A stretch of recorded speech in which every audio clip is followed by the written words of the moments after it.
cái tuấn mang xí lâu phong khó mình lối sân mãi cây dùng cái tuốt theo lâu su ni rei mang nghe dân khoa xây lệ chi dù ngày lung lên na đi mây amo mình liếm sân hi mà bụi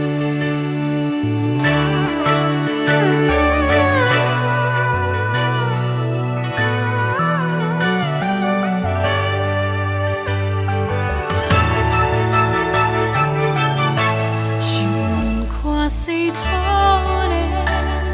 cho bên nào thế xây trôi tên thôn dài rêu xí lâu ăn tan van bụi ở lâu thêm cây dùng cái tuốt theo lâu thu ni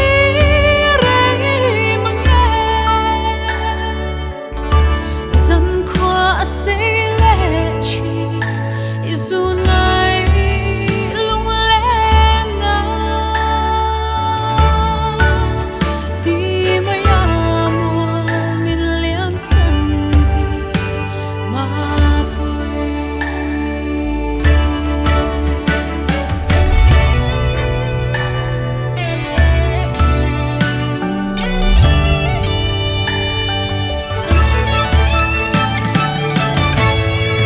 lòng tha ít su giờ lên dòng thiên lại tít lim đê cậu kia thấy xí